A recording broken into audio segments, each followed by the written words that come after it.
Hello, I'm Wendy, and that's Beth. Hello. And we would like to take a moment to welcome new listeners. So welcome, Buiti Binafi and Bienvenidos Bitches to Fruitloops, Serial Killers of Color. Fruitloops Serial Killers of Color is a weekly podcast hosted by us, a multiracial, multi-generational set of BFFs. How did we get here? Well, when we realized that podcasts like ours about marginalized perpetrators and victims with hosts like us didn't exist, we just decided to do it ourselves. Yes, so join us as we tell the fascinating stories of the crimes and the victims that often go untold by the mainstream media. And because context is everything, we often add in historical and cultural details of the crimes and criminals in order to get a sense of what might have led to these crimes. We love talking about true crime, but we also use these true crime stories as an opportunity to talk about race relations, systemic racism, policing, history, and culture. We learn something new every day, and we hope that you do too. We are really excited to share that Apple Podcasts has featured us as a creator we love. Throughout the year, Apple Podcasts celebrates well-established podcasters leading their categories, and we were selected for true crime. Hey, Bob Air horns! So dive into our feed and share an episode with a friend. You can expect to hear a new episode every Thursday. Oh, and be forewarned, we do sometimes use explicit language, and some of the content we discuss may be disturbing to some listeners. But we also have a lot of fun, so join us. Life is like a hurricane here at Crime Con. Mysteries, murders, evidence. It's a Crime Con. Crime Con. Woo! Danger lurks behind you. That's right, Fruities. Crime Con 2023 is going to be in Orlando, Florida. We outside. Yeah. We're pretty excited to be able to attend again and meet up with some folks that we met last year. Plus, meet some new true crime buddies. Hopefully you. Yeah, so we'll be on Podcast Row with many other great podcasts like Affirmative Murder, Jerry Williams from FBI Retired, The Prosecutors, Minds of Madness, just to name a few. Plus, there's going to be tons of sessions, big personalities, and entertainment with plenty of opportunities to meet other like-minded folks across the true crime universe. Please join us from September 22nd to the 24th at CrimeCon 2023 in Orlando for an immersive week-long event dedicated to all things true crime and mystery. Tickets are on sale right now. Just go to crimecon.com and be sure to use the code Fruitloops. That's FRUITLOOPS to save 10% and let them know we sent you. That's crimecon.com and use the code Fruitloops. We're so excited to meet you. Sing it with me here at CrimeCon.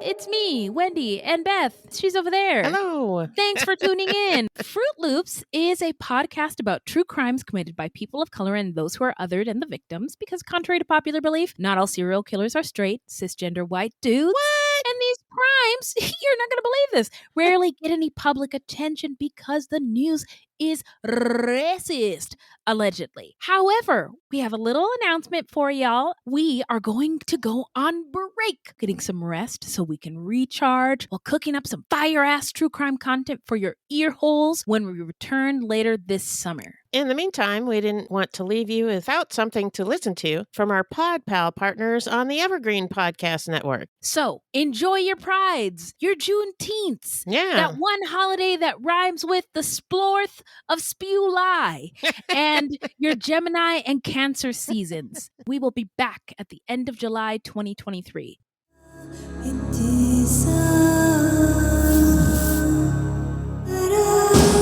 This is True Crime Psychology and Personality, where we discuss the pathology behind some of the most horrific crimes and those who committed them from a scientifically informed perspective.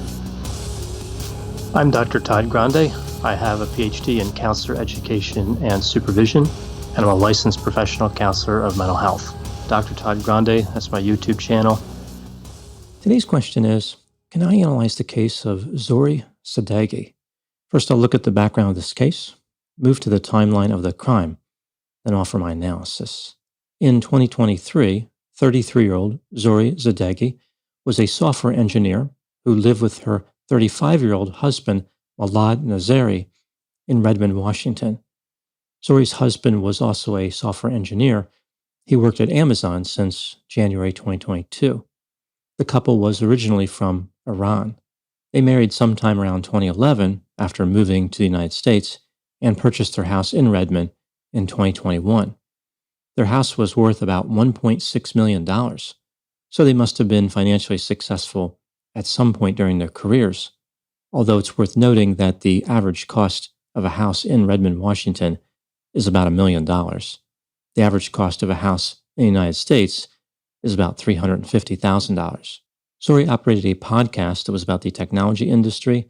She used an app called Clubhouse that allowed people to talk in chat rooms in addition to listening to the podcast. A man named Ramin Hodakavram-Rezehi started listening to the podcast in late 2021. He lived in Texas and was a long-haul truck driver. Zohreh met Ramin in an audio chat room on Clubhouse, where she was facilitating a discussion about how Farsi speakers could find work in the technology industry. Eventually, Zohreh and Ramin started a friendship. In summer 2022, she met him in person as part of a group of people she befriended. After this, the relationship went downhill quickly. Ramin started stalking Zohreh. He called her repeatedly, sent her text messages, and stopped by her house. In November 2022, Zohreh told her husband about her stalker, indicating that Ramin had threatened to end their marriage, meaning the marriage between Zohreh and her husband. According to a protection order filed later, here are a few examples of Ramin's alleged stalking behavior. These are documented by Zohreh. On November 6, 2022, Zohreh told Ramin to leave her alone. She did the same thing on November 8. She blocked numbers he was using on November 10. She blocked him on social media 3 days later. After this, Zohreh received messages from different numbers and accounts and blocked them as well. Presumably, these messages were from Ramin. Ramin sent her a text message on November 18 saying he wanted to talk. Zohreh told him, "I can't talk." 2 days later, she told him that she did not want to hear his voice or communicate through text messages. The next day, November 21, Ramin called Zohreh from a private number, and she answered. When she realized it was him, she told him not to call and to leave her alone. Ramin informed her that he was in the neighborhood. Zohreh told him to go away. On November 22, Ramin called from a private number again. Once again, Zohreh told him to leave her alone. At this point, Zohreh blocked all private numbers on her phone. On December 2 and December 3, Ramin called Zohreh from an inn not far from her house. On December 4, Zohreh received a text message on the app Telegram, which indicated that Ramin had been around her house. Ramin sent a similar message 4 days later. Zohreh had back surgery on December 13, which left her feeling particularly vulnerable, like she was not able to move around well. On December 20, her husband left for Australia. Just a few minutes after he left, Ramin arrived at her house carrying flowers. Zohreh called the police at this time. Sometime in early January 2023, Ramin sent jewelry to Zohreh. She called the police, who in turn gave Ramin a warning on January 16. 6 days later, Ramin called Zohreh from a hotel in Nevada. On February 20, 2023, he sent her a neck scarf. The police took it the next day as evidence. On February 28, Ramin left Zohreh multiple voicemail messages between 1 and 2 a.m. that she described as vulgar, angry, and threatening. In addition to all of these alleged incidents, Ramin allegedly called Zohreh hundreds of other times. He called over 50 times in December 2022 alone. He contacted Zohreh's husband even though she never gave him her husband's contact information. On March 2, 2023, the Redmond police filed charges against Ramin, 1 count of stalking and 2 counts of telephone harassment. A warrant was issued for his arrest. The next day, March 3, both Zohreh and her husband, Malad, obtained a protection order. A hearing was scheduled for March 17, 2023, but that hearing would never take place. The police searched for Ramin, but they could not find him, presumably because he was driving all around the country for work. Now moving to the timeline of the crime. On Friday, March 10, 2023, sometime around 1:45 a.m., Ramin showed up at Zohreh's house in Redmond, Washington. He was driving a red pickup truck with Oregon plates. Ramin had been there the night before as well, but it's not clear when he arrived in the state of Washington. Ramin broke through a bedroom window and made entry into Zohreh's house. He confronted her mother, who was in the house at that time. There was a brief altercation. Her mother was able to escape to a neighbor's house and call 911. When the police arrived, they found Zohreh's husband, Malad, near the front door of the house. They pulled him outside and realized that he had been shot. Malad did not survive. When the police entered the house, they found the bodies of Zohreh and Ramin.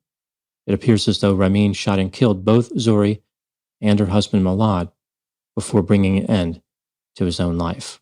Take a bite out of summer with HelloFresh. That's right. Skip trips to the grocery store and count on HelloFresh to make home cooking easy, fun, and affordable. And that's why it's America's #1 meal kit. From chef-crafted seasonal recipes to their new fresh and fit summer menu, HelloFresh brings flavor right to your door. It's peak time for summer produce, and HelloFresh makes sure you get all the best picks all season long. Their ingredients travel from the farm to your door in less than 7 days for quality you can taste. And can I tell you, I love all the options. If you're looking to eat well this summer, HelloFresh's menu features Calorie Smart, Protein Smart, and vegan meals to choose from. I chose the Calorie Smart menu, and I'm so stoked about it because it's hard to find meal kits that have healthy options. But now I don't have to look anymore because HelloFresh has me covered. Yes, indeedy. HelloFresh makes it easy to reach your food goals with flavorful recipes that leave you feeling satisfied. HelloFresh is available in what? Wait a minute, Canada?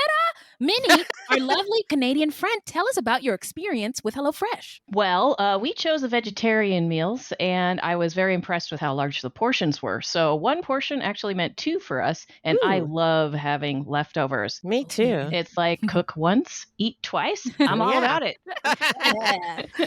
The ingredients were really fresh. The meals were very tasty, and they were easy to make as well. And the majority of the packaging was recyclable, so bonus. Yeah. So Green Chef and Every Plate are now owned by HelloFresh. And with a wider array of meal plans to choose from, there's something for everyone. Plus, now our listeners can enjoy a 50% discount. What? Yes, girl. All you have to do is go to HelloFresh.com/FruitLoopsPod50 and use code FruitLoopsPod50 for 50% off plus free shipping. That's HelloFresh.com/FruitLoopsPod50 and use code FruitLoopsPod50 for 50% off plus free shipping. Hi, podcast listeners. I'm Carol Costello, a former CNN anchor and national correspondent. This January, I'm launching a podcast about one of the first cases I ever covered as a journalist. It's one that stuck with me all of these years, the one that buried itself under my skin and stayed put. It's a true crime series about an amazing woman named Phyllis Cottle, who defied torture and death and brought a fierce rage to the quest to find her attacker. Carol Costello Presents Blind Rage is a production of Evergreen Podcasts and signature title of the Killer Podcast Network. Listen and subscribe wherever you get your podcasts. Discover more great true crime and paranormal programming at killerpodcast.com. Now moving to my analysis. Here are my thoughts on a few areas that stood out to me in this case. Item number 1. Not much is known about Ramin's background. He lived in Texas, drove a truck for a living, and presumably had some interest in the technology industry. He was divorced with 1 daughter. She lived with his ex-wife in Texas. He had no criminal record, although he did have pending charges for the stalking. Item number 2. The circumstances surrounding how Zohreh and Ramin became friends are not really clear. She indicated that she met him as part of a group of people that she befriended, but then there's also this report indicating that she concealed her interactions with Ramin from her husband until November 2022. Regardless of the nature of the relationship at the beginning, Ramin clearly viewed it as romantic at some point. He told Zohreh that he loved her. He delivered flowers to her. He showed up at her house repeatedly. On one occasion, he followed her to a conference in Denver, Colorado. Ramin knocked on her door right after her husband left on a trip to Australia, as if he had been waiting for him to leave. He was obsessed with Zohreh to such an extent that he contacted her friends, as well as her husband, Milad. This brings me to item number 3. It would appear that Milad started out trying to be friendly to Ramin, but then became more disturbed by the stalking behavior over time. The delayed reaction by Milad might have been because Zohreh didn't tell him about the stalking until November 2022. Whatever the reason for the politeness, it was evident in a text communication between Ramin and Milad, where Ramin was complaining that he couldn't get in touch with Zohreh. Here is a summary of that exchange. Ramin wrote to Milad, quote, "She doesn't pick up if I call," unquote. He was referring to Zohreh. Milad responded by explaining how his wife was an adult, and if she didn't pick up, it meant that she didn't want to talk to him. Ramin said, quote, "It's not like we never talked before. We had a long relationship. I have met her in person many times, and we have been talking for a long time. She can't suddenly change her mind. I'm sure it's because of you," unquote. This last statement is one that would normally evoke a strong response from the husband of a wife who was being stalked, but Milad did not vigorously react. He said, "Well, people change their minds. No one owes me a conversation just because they used to talk to me." Ramin then claimed that he deserves to be heard. He has a lot to say. Zohreh owes him that much. Milad suggested that Ramin record his voice and send it over to Zohreh. That way she can listen to him if she so desires. Ramin then complained about how he has been leaving her voice messages, but she doesn't react. Milad explains how this is his wife's choice, not his, and certainly not Ramin's. At the very end, Milad writes, "Is there anything else I can help you with?" This is a bizarre exchange that indicates how persistent and dangerous Ramin was, and how Zohreh's husband seemed to be stuck in a perpetual pattern of pleasantness and politeness. On one occasion in January 2023, Milad appears to be a bit more offended. Ramin called him when he was in bed with Zohreh and demanded that he put her on the phone. Milad responded by saying, quote, "The fact that you have the nerve to call me and ask the phone to my wife so that you can tell her you love her is incredible. That you expect me to actually do it makes me incredulous. I don't know in what culture, where in the world that would be considered okay," unquote. Even with the more vigorous response, there is this sense that Milad did not appreciate how serious this situation was and how Ramin had no insight. Ramin was crossing boundaries so egregiously that a strong reaction was warranted. For example, notifying the police immediately would have been appropriate. Ramin was not going to give up. Item number 4. Like many stalkers who end up committing homicide, Ramin started by professing his love to his victim, but then made it clear he was going to be violent. For example, he threatened to show up at Zohreh's door and set himself and her house on fire by burning a tree that she loved. I guess it was a tree in her yard. Ramin told her husband that he would only stop communicating with her if he brought an end to his own life or died in some other way. Zohreh described Ramin as having bursts of anger and being completely delusional. On one occasion, Ramin promised to send a jazz band to Zohreh's house and have them play music for 2 hours. This demonstrates how sadistic Ramin was. He was even willing to expose his victim to jazz music. Item number 5. Zohreh was in a terrible position with the stalking behavior. She felt afraid all the time. She was anxious and had trouble sleeping. She feared not only for her life, but the lives of her loved ones. Zohreh was powerless to stop Ramin. Her recent back surgery made her feel even more vulnerable because she could not easily escape if necessary. The police did not help in any way, but they did acknowledge that a protection order is just a piece of paper. It does not stop someone intent on causing harm. Item number 6. What type of stalker was Ramin? Based on his behavior, Ramin appeared to be a combination of an intimacy stalker and a predatory stalker. The first type, intimacy, is when a stalker convinces himself that a woman is secretly in love with him. When she denies that she is in love with him, he doesn't take it seriously because he believes that she is unable to openly profess her love due to various constraints, like being married or her job. Most celebrity stalkers are the intimacy type. As far as the predatory type, this is when a man prepares for an attack in different ways, including the use of surveillance. This is the most dangerous type of stalker. The thing that really stands out with Ramin is how single-minded he was. He had no regard for Zohreh's feelings. He felt as though he deserved to speak with her, and he even said that she did not have the right to change her mind.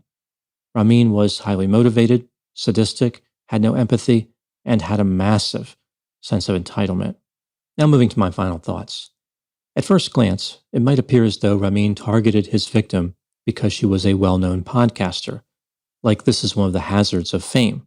But in reality, Zohreh had a podcast that appealed to a very small group of people. She was not very well known, rather she was very unlucky. She happened to stumble upon a determined, homicidal stalker who was not willing to sustain a rejection.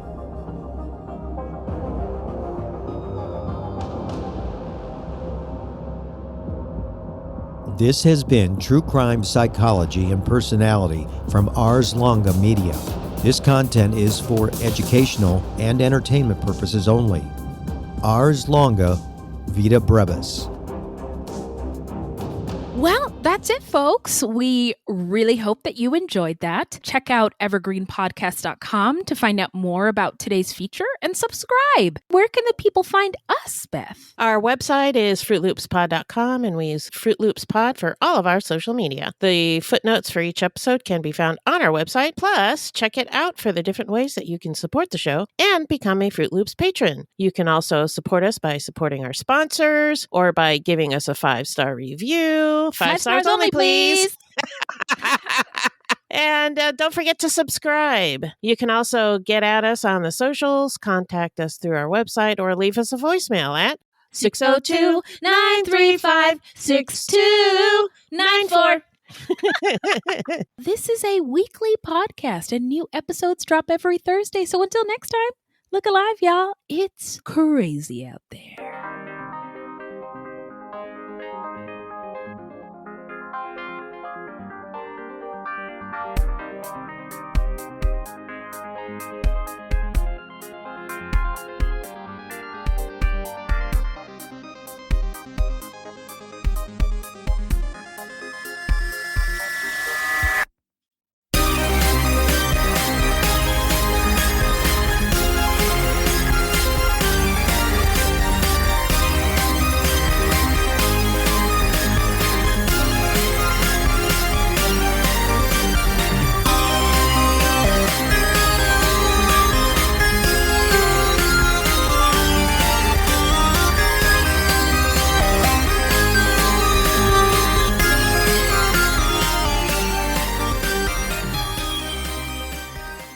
Hello, this is Gary Chahot welcoming you to check out the French History Podcast. Our main show covers the history of France from the first humans until present. If you liked Mike Duncan's The History of Rome and wanted a similar program covering the land of beauty, culture, and love, we are exactly that. We also host world-renowned scholars who have delivered guest episodes on their specialties, including 18th century pirates, revolutionary booksellers in 20th century Paris, the special friendship between the Marquis de Lafayette and Thomas Jefferson, and numerous others. Learn what you love and listen to the French History Podcast today.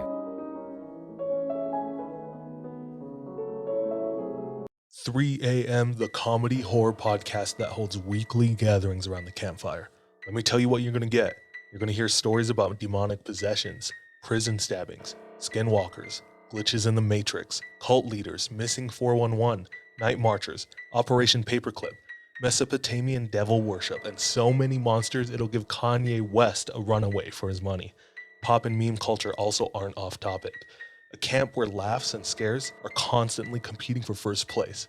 We're just a group of friends, trying to bust each other's balls, find the best stories, and expand the circle in the process. 3 a.m., the comedy horror podcast not for the faint or fragile of heart. Let's go.